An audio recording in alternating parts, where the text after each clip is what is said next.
اعوذ باللہ من الشیطان اللعین الرجیم بسم اللہ الرحمن الرحیم الحمدللہ رب العالمین والصلاة والسلام التحیۃ والاکرام علی الرسول الاعظم الامین الذي سمي في السماء بأحمد وفي الأرض بأبي القاسم محمد اللهم صل على محمد وآل محمد وآله الأطيبين الأطهرين المعصومين المظلومين المنتجبين الميامين ولعنة الدائمة على أعدائهم وغاصب حقوقهم ومنكر فضائلهم والشاكين فيهم والمنحرفين عنهم إلى قيام يوم الدين. أما بعد فقد قال الله الحكيم في كتابه الكريم بسم الله الرحمن الرحيم كتب عليكم الصيام كما كتب على الذين من قبلكم لعلكم تتقون. بلند آواز میں صلوات پڑھیں محمد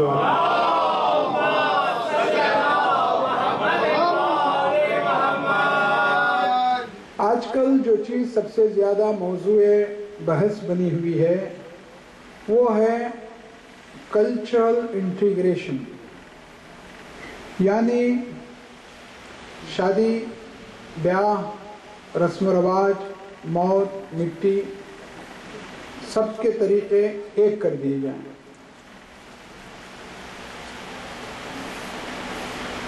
یعنی چاہے وہ ہندو ہو، مسلم ہو، سکھ ہو، عیسائی ہو، کالا ہو یا گورا ہو، سب کے تہوار ایک کر دیے جائیں، سب کی عیدیں ایک کر دی جائیں، سب کی زبان ایک کر دی جائے. اگر کسی ڈاکٹر کو یہ خیال آ جائے کہ پوری دنیا کے لوگوں کے چہرے ایک ہونا چاہیے، تبتیوں کے بھی، چائنیز کے بھی، انڈین پاکستانیوں کے بھی، گوروں کے بھی، کالوں کے بھی، اور وہ پلاسٹک سرجری کے ذریعے سے سب کے چہرے ایک کر دے، اولاً کیا یہ ممکن ہے؟ اور اگر ممکن ہے تو کیا اس سے اختلاف ختم ہو جائے گا؟ چہروں کے ایک ہونے سے کیا اختلاف ختم ہو سکتا ہے؟ اختلاف تو ذہن سے تعلق رکھتا ہے، اسے چہرے کا کوئی تعلق نہیں. اللہ کہہ رہا ہے لِتَعَارَفُوا وَجَعَلْنَا شُعُوبًا وَقَبَائِلَ لِتَعَارَفُوا. ہم نے الگ الگ فرقے بنائے ہیں، قبیلے بنائے، خاندان بنائے، الگ الگ چہرے ہم نے بنائے ہیں. یہ کہائی کے لیے بنائے ہیں تاکہ تم ایک دوسرے کو پہچانو. یہ بات میری سمجھ میں نہیں آ رہی تھی کہ انسان اشرف المخلوقات ہے، اس کی زبان الگ ہے، ہر کنٹری میں اس کی زبان الگ ہو جاتی ہے. آخر ایسا کیوں ہے؟ میں بہت پریشان تھا. ایک دن میں بینکاک گیا، ایئرپورٹ سے باہر نکلا تو ایک جھاڑیوں سے بلی کی میاؤں کی آواز آئی. تب میں نے سمجھا کہ جتنے جانور ہیں ان کی آواز ایک ہے، انسانوں کی آواز ایک نہیں ہو سکتی. جتنے گدھے ہیں، چاہے وہ ہندوستان کے ہوں یا پاکستان کے یا امریکہ کے، گدھوں کی آواز ایک ہی ہوتی ہے. لیکن انسان ہے، اللہ تعالیٰ نے انسان کو پیدا کیا ہے تو انسانوں کی آواز یہ کہائی کے لیے اللہ تعالیٰ نے پیدا کیا ہے، پہچانو ایک دوسرے کو، تم پہچانو. تو چہروں کے ایک ہونے سے اختلاف ختم نہیں ہوتا، زبان کے ایک ہونے سے بھی اختلاف ختم نہیں ہوتا. کینیڈا میں 2 زبانیں بولی جاتی ہیں، سمجھ رہے آپ؟ نیوزی لینڈ میں 3 زبانیں بولی جاتی ہیں، پیسفل ترین ملک ہیں. پاکستان میں 1 زبان ہے اردو، لوگ جھگڑ رہے ہیں، سرکاری زبان. تو زبان کے ایک ہونے سے بھی اختلافات ختم نہیں ہوتے. ذہن ایک ہو، ذہن ایک ہو، ذہن ایک ہو. آج یہودی اور عیسائی 2 مل چکے ہیں. آج عیسائی دماغ اور یہودی دولت اسلام کی طاقت کو توڑنے میں لگے ہوئے ہیں. اور ہم لوگ آپس میں الجھے ہوئے ہیں. اور دو بڑی طاقتیں جاپان اور جرمنی کو آپ کے ملک اور برطانیہ نے تباہ کر دیا، مگر انہوں نے اپنے اختلافات کو بھلا دیا. جہاں کہیں بھی مسلمان آباد ہے مسائل کا شکار ہیں. صومالیہ میں مسلمان پریشان ہیں، پاکستان میں ہر دن بم بلاسٹ ہو رہے ہیں، افغانستان اور عراق میں آئے دن 70-80 جانیں چلی جاتی ہیں، ملیشیا میں مسلم حکومت ہے لیکن وہاں کی صنعت، حرفت، تجارت، بزنس پر کرسچن چھائے ہوئے ہیں، چائنیز چھائے ہوئے ہیں، دیکھنے کو مسلمان حکومتیں ہیں. یہ سارے اختلافات ہمارے پاس ہیں، اور پھر کئی انجمنیں بنی، کئی ادارے وجود میں آئے، مگر حالت وہی ہے جو پہلے تھی، بلکہ بدتر ہو رہے ہیں حالات. اس کا مطلب یہ ہے کہ ضمیر مر چکا ہے، ضمیر مر چکا ہے. اسلام آیا ہے ضمیروں کو بیدار کرنے کے لیے، لوریاں دے کر سلانے کے لیے نہیں. اسلام آیا ہے ضمیروں کو بیدار کرنے کے لیے. ڈاکٹر ذاکر حسین اپنے ایک دوست تھے ان کے مولانا، جن کی بڑی لمبی داڑھی تھی، ٹرین میں سفر کر رہے تھے. ان کے ڈبے میں ایک عورت بھی اپنی 6 سالہ بچی کے ساتھ سفر کر رہی تھی. بچی بار بار مولانا کی داڑھی کو دیکھ رہی تھی، بڑی لمبی داڑھی تھی ان کی، تجسس آمیز نگاہ سے.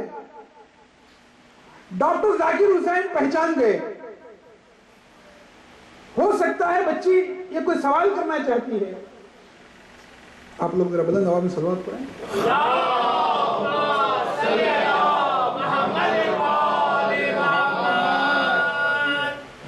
ذاکر حسین نے کہا بیٹی لگتا ہے تم کوئی سوال کرنا چاہتی ہو. اس نے کہا میں دادا جی سے ایک سوال کرنا چاہتی ہوں. مولانا نے کہا بیٹی پوچھو. تو بچی نے پوچھا دادا آپ جب سوتے ہیں تو اپنی یہ داڑھی لحاف کے اندر رکھتے ہیں یا باہر رکھتے ہیں؟ تو انہوں نے کہا بیٹی مجھے نہیں پتا کہ میں کیسے سوتا ہوں.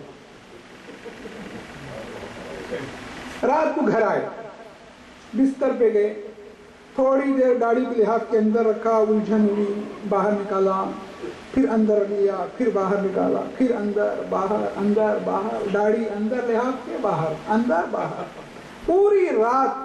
جب تک بچی نے ضمیر کو نہیں چھیڑا تھا کیسا سوتے تھے پتا نہیں تھا. جب بچی نے ضمیر کو چھیڑا اب پریشانی ہو رہی ہے کہ بھئی واقعی میں کیسے سوتا تھا.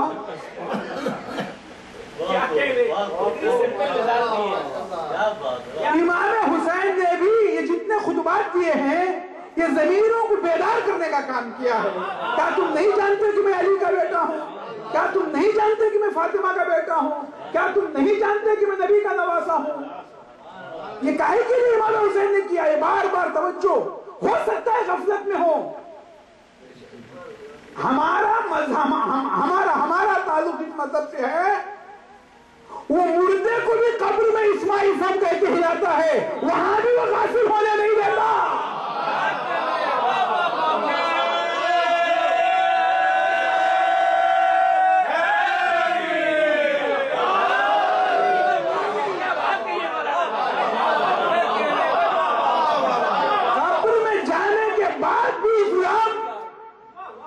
اپنے فالوورز کو غفلت میں رکھنا نہیں چاہتا. بیدار رہو، بیدار. آنکھیں کھولو، کھول آنکھ، زمین دیکھ، فلک دیکھ، فضا دیکھ، مشرق سے ابھرتے ہوئے سورج کو ذرا دیکھ. المؤمن کیس، حدیث میں ہے مومن ہمیشہ ہوشیار رہتا ہے،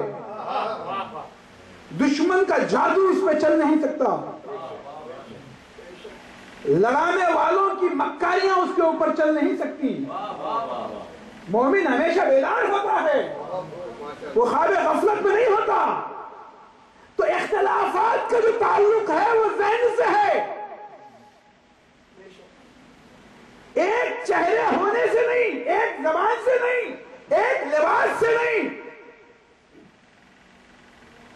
اچھا یہ ایک ذہن کیسے بنے؟ بڑا اہم سوال ہے. ایک ذہن کمیونٹی کے کیسے ہو؟ فرانس میں جدید جمہوری ریولوشن آیا، مرنے والوں کی تعداد 10 لاکھ تک پہنچ گئی. رشیا میں کمیونسٹ ریولوشن آیا، مرنے والوں کی تعداد 1 کروڑ تک پہنچ گئی. 1773 اور 1785 میں آپ کے ملک میں یہاں ریولوشن آیا، کم جانی نقصان ہوا، پھر بھی 50,000 تک لوگ مرے. فرسٹ ورلڈ وار میں 75 لاکھ انسانوں کی جانیں گئیں. سیکنڈ ورلڈ وار میں 6 کروڑ انسانوں کی جانیں گئیں. الجزائر کی جہاد آزادی میں 25 لاکھ لوگ مرے. ایران اور عراق کی آزادی اور ان کی انقلاب کی لڑائی میں 7 لاکھ مسلمان مرے. ہندوستان کو وجود میں لانے کے لیے 5 لاکھ مسلمانوں نے جان کا نذرانہ پیش کیا. پاکستان کو وجود میں لانے کے لیے 1 کروڑ انسانوں کی جانیں گئیں. اسی طرح مصر، عراق، ایران، شام، افغانستان، جارڈن، انڈونیشیا، ملیشیا میں ہزاروں مسلمان لاکھوں لیٹر خون کا نذرانہ پیش کر رہے ہیں، مگر آج تک ان کی قربانیوں کا کوئی پازیٹیو اثر نہیں نکلا. جبکہ امام حسین نے صرف 72 جانوں کی قربانی پیش کی. 72 جانوں کی قربانی، جسے آپ کہہ سکتے ہیں بلڈ لیس ریولوشن، غیر خونی انقلاب، جس میں انسانوں کا خون بہت کم بہا لیکن جس نے دماغوں کو ہلا کے چھوڑ دیا. امام حسین نے ماسٹر اسٹروک کیا، ماسٹر اسٹروک. پوری سائنس اور ٹیکنالوجی کی طاقت نے آج تک مل کر 5 ایسے انسانوں کو اکٹھا نہیں کیا جن کی زبان بھی ایک ہو، ذہن بھی ایک ہو. اور حسین نے 72 انسانوں کو جمع کیا.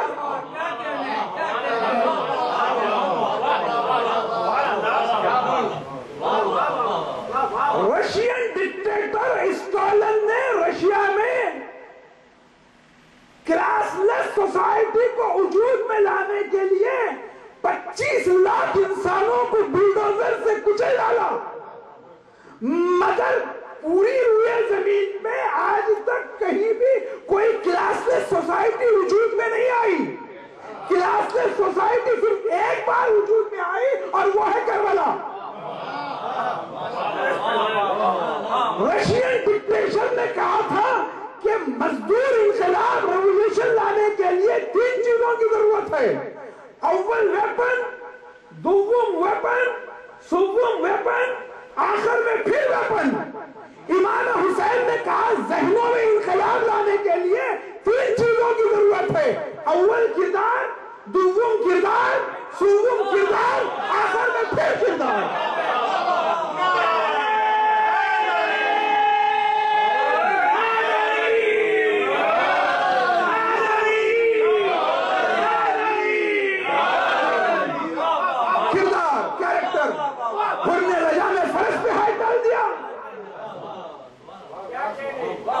امام حسین نے اسے پانی پلایا، راستہ روکنے والے کو بھی راستہ دیا.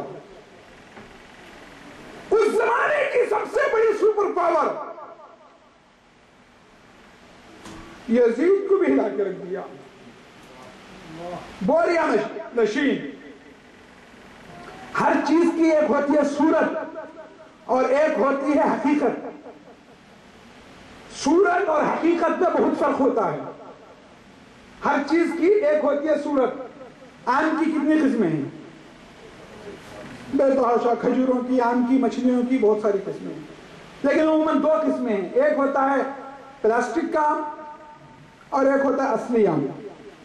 پلاسٹک کا آم بھی آم ہی کہلاتا ہے، لیکن نہ اس میں خوشبو ہوتی ہے، نہ رس ہوتا ہے، نہ ذائقہ ہوتا ہے، مگر کہلاتا ہے آم۔ یہ ہے آم کی صورت۔ پلاسٹک کا آم بھی آم ہی کہلاتا ہے، لیکن اس میں آم کی 3 صفات نہیں ہوتی، نہ اس میں رس ہوتا ہے، نہ خوشبو ہوتی ہے، نہ مزہ ہوتا ہے، لیکن کہلاتا ہے آم۔ آپ کبھی زو میں گئے، بھوس بھرے ہوئے شیر رکھے ہوتے ہیں، ٹائیگر رکھے ہوتے ہیں، لائن رکھے ہوتے ہیں، بھوسا اس میں بھرا ہوا ہوتا ہے، وہ کہے جاتے ہیں شیر، لیکن اس میں شیر کی صفات نہ گھن ہوتی ہے، نہ گرج ہوتی ہے، نہ آواز ہوتی ہے، نہ پنجے ہوتے ہیں، مگر کہے جاتے ہیں شیر۔ تو ایک ہوتی ہے صورت اور ایک ہوتی ہے حقیقت۔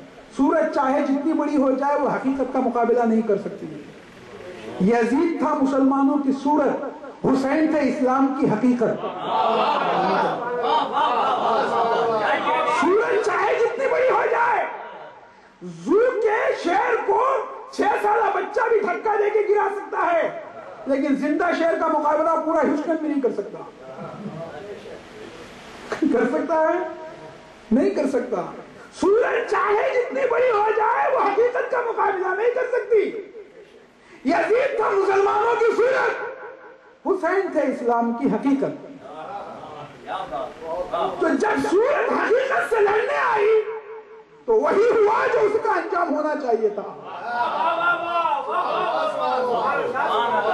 صورت جب حقیقت کے مقابلے میں لڑنے کو آئی تو وہی ہوا جو ہونا چاہیے تھا۔ اس لیے کہ حقیقت ایک بہت بڑی طاقت کا نام ہے، ایک بہت بڑے پاور کا نام ہے۔ آج مسلمانوں کے پاس وہ حقیقت ہے۔ ٹھیک ہے، مسلمان اگر آج بھی کربلا کی طرف آئے، آج کسی زو میں جائیں اور ایک بار انونس ہو کہ بھئی ایک شیر پنجرے سے باہر نکل چکا ہے، تو کیا کریں گے؟ جتنے لوگ گئے ہیں سب مین گیٹ کی طرف بھاگیں گے۔ اپنی جان بچانے کے لیے کہاں بھاگیں گے؟ مین گیٹ کی طرف بھاگیں گے۔ آج تہذیب کا شیر باہر نکل چکا ہے جو، اب مسلمانوں کو چاہیے کہ اپنی زندگی کو بچانے کے لیے صرف کربلا کی طرف بھاگیں، دوڑیں کربلا کی طرف۔ اگر اپنی تہذیب کو بچانا ہے، اپنے کلچر کو بچانا ہے، اپنی نسلوں کو بچانا ہے، تو اب مسلمان بھاگے کربلا کی طرف۔ کوئی جائے پناہ نہیں ہے حسین کے نظریات سے، حسین کی آئیڈیالوجی سے۔ آج اسلام کی آئیڈیالوجی کوئی پرابلم نہیں ہے دنیا کے لیے، مسلمانوں کا عمل پرابلم بنا ہوا ہے، مسلمانوں کا ایکشن پرابلم بنا ہوا ہے۔ اگر مسلمان اپنے ایکشن کو ٹھیک کر لیں تو اسلام کی آئیڈیالوجی کو ساری دنیا تسلیم کرتی ہے۔ مسلمانوں کے پاس ایک حقیقت ہے، وہ کون سی حقیقت ہے؟ وہ ہے نظریاتی حقیقت۔ ایک بہت بڑی طاقت ہمارے پاس ہے اور وہ ہے نظریے کی طاقت۔ ٹھیک ہے، مسلمان سائنس سے ہار چکا ہے، ٹیکنالوجی سے ہار چکا ہے، بڑی طاقتوں سے ہار چکا ہے۔ مسلمان ایک آٹم بم کیا معمولی کیلکولیٹر بھی نہیں بنا سکتا۔ مسلمان کو صرف ایک کام کرنا آتا ہے، بیل کو ٹانگ مار کے کیسے گرانا اور اس کے اوپر چاقو کیسے چلا، یہ کام بڑا اچھا ہم لوگوں کو آتا ہے۔ قربان کرنا، نہر کر دینا، یہ بہت ماہر ہیں اس کے۔ کھانے پینے میں الحمدللہ بہت ماہر ہیں۔ علامہ اقبال کے ساتھ میں نے شاید یہ واقعہ بتایا نہیں بتایا مجھے نہیں پتا جی، بریانی زندہ باد والا۔ تو علامہ اقبال کے ساتھ ایک کرسچن ڈاکٹر آئے ہوئے تھے، ممبئی کے ایک سیٹ نے ان کی دعوت کی، کھانا دسترخوان جوڑا گیا، اقبال نے بھی کھایا، ان کے ساتھی نے بھی کھایا، کرسچن جو اسکالر تھے۔ اور کھانے کے بعد انہوں نے اقبال سے کہا کہ ڈاکٹر صاحب مجھے کلمہ پڑھائیے۔ اقبال نے کہا آپ نے کیا دیکھا مسلمانوں کا جو آپ کہہ رہے ہیں کلمہ پڑھا دو؟ ابھی تو آپ نے کھانا کھایا ہے، دسترخوان پہ آپ بیٹھے ہیں۔ تو انہوں نے کہا یار میں یہ سمجھتا ہوں کہ جس قوم کا مزاج کھانے کے بارے میں اتنا معیاری ہے تو دین کے بارے میں بھی اس کا مزاج معیاری ہوگا، لہذا آپ مجھے کلمہ پڑھا دیجئے۔ اقبال نے کلمہ پڑھایا تو میزبان نے کہا بریانی زندہ باد، تو اسکالر نے کہا نو، کہو اسلام زندہ باد۔ آج مسلمانوں کے پاس حقیقت کی ایک طاقت ہے. جناب موسیٰ اور فرعون کے واقعے میں فرعون کے جادوگروں نے اپنی لاٹھیاں پھینکی تو سانپ بن گئی. قرآن مجید کہتا ہے فَأَوْجَسَ فِي نَفْسِهِ خِیفَةً موسیٰ، موسیٰ نے اپنے دل میں اپنے نفس میں خوف محسوس کیا. خدا نے کہا موسیٰ مت ڈرو، نہ ڈرو، بلکہ تمہارے پاس جو پاور ہے، تمہارے پاس جو لاٹھی ہے، تم اس کو پھینکو. اور جیسے انہوں نے اپنی لاٹھی کو پھینکا، اس نے وہ اژدہا بن گیا، سارے سانپوں کو وہ نکل گیا. یہ خالی ایک مثال نہیں ہے، بلکہ یہ مثال کے ذریعے سے پوری مسلمانوں کے ذہنوں کو بیدار کیا جا رہا ہے کہ دیکھو تم دوسروں کی طاقت سے مرغوب نہ ہو جانا. تمہارے پاس جو پاور ہے تم اسے استعمال کرو، تم اسے باہر لاؤ، تم نکالو اپنے پاور کو. اور وہ پاور کیا؟ آج کا مسلمان سائنس اور ٹیکنالوجی سے ہار چکا ہے، کوئی بات نہیں، لیکن ایک فیلڈ میں آج بھی مسلمان آگے ہے، اور وہ ہے اللہ پر کامل بھروسہ. یقین جو مسلمان کو آخرت کے اوپر ہے وہ کسی قوم کو نہیں ہے. آج دنیا مادیت سے تھک چکی ہے. یہ دولت، گاڑی، بنگلے، شور شرابہ، ہلڑ ہنگامے، ان سب چیزوں سے آج کا انسان تھک چکا ہے، مایوسی کا شکار ہو چکا ہے. سب کچھ ہونے کے باوجود یہ گن نکال کے دھاڑ دھاڑ کر کے مار دے رہا ہے آدمی. یہ کیوں مار دے رہا ہے؟ آج اس کے پاس کوئی کسی چیز کی کمی ہے؟ پچھلے زمانے کے مقابلے میں آج اس دور میں کسی چیز کی انسان کو کمی نہیں ہے، مگر اس کے باوجود مایوسی کا شکار ہو چکا ہے. آج پھر دنیا مایوس ہو کر روحانیت کی طرف آ رہی ہے. آج بھی مسلمان ایک اہم رول ادا کر سکتا ہے اگر وہ کربلا سے سبق لے، لیسن لے. والسلام علیکم ورحمۃ اللہ وبرکاتہ.